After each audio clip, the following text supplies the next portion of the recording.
Hi there and welcome back to Blueprints for Little Spaces.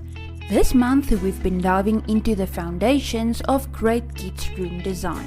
We've talked about why your child's environment matters, how to design for different age groups and balancing fun and function. And today we're bringing it all together with real-life transformations that show how just a few small intentional changes can make a huge impact. Because let's be real, not everyone has the time or budget for a full-scale makeover, but sometimes tweaking just one or two things is all it takes to create a space that is more functional, beautiful, and perfectly suited to your child's needs. So, if you've been feeling overwhelmed by the idea of designing your child's room, this episode is for you. Let's dive in. So let's start with a story. I once saw a kid's room that was absolutely stunning.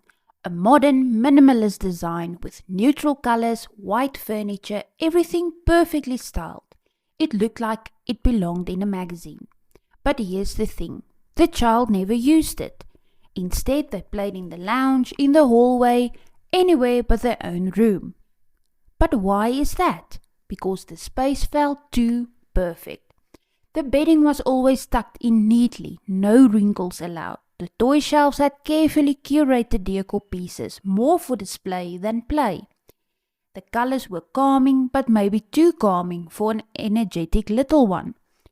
It was like that fancy guest room in a house that no one actually uses. The kind of space where you feel like you have to tiptoe around so you don't mess anything up. And that's when it hit me. This room didn't feel like a kid space. It looked beautiful, but it wasn't inviting. Okay, let's do a little thought experiment.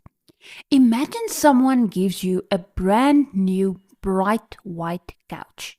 It's expensive, it's flawless, and then they say, enjoy, just don't spill anything on it, and maybe don't sit on it too much.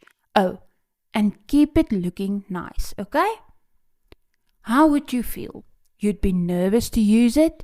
You'd probably avoid it altogether. And that's exactly what happened in this child's room. They needed a space that felt playful, welcoming, and truly theirs. And now for the transformation. Simple, game-changing tweaks. So what actually changed? They added color. Not too much, just a few pops of blue and green to make the space feel more lively. They swapped decor items for actual toys. Instead of neatly stacked books and decorative vases, they made space for their favorite Lego sets and stuffed animals. They switched the stiff, tucked-in bedding for a cozier, layered look, so it felt like a place to snuggle and relax, not a don't-touch zone. And just like that, the room started working for the child. It became a space they actually wanted to be in. Okay, so for today's blueprint, it is the play blueprint. So how do you make sure your child's room feel inviting, playful, and functional?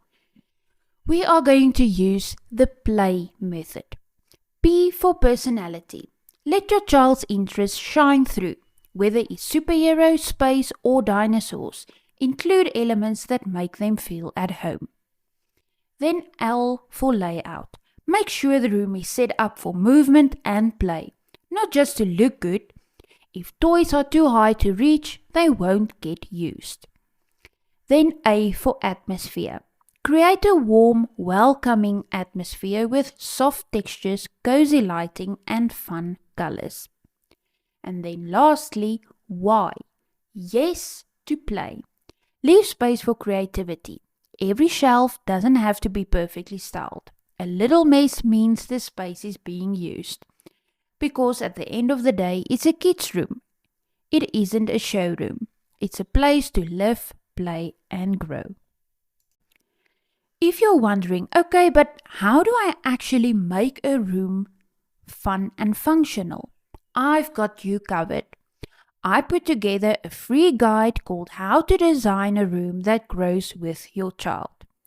and it will walk you through how to make sure your child actually loves using their space, what to consider at different ages, and simple tweaks to create a room that grows with them without the constant makeovers. You can grab it for free in the description below. And if you love it, check out our Room to Grow ebook for even more tips. Alright, let's do a quick recap. A beautiful space is great, but it needs to feel inviting.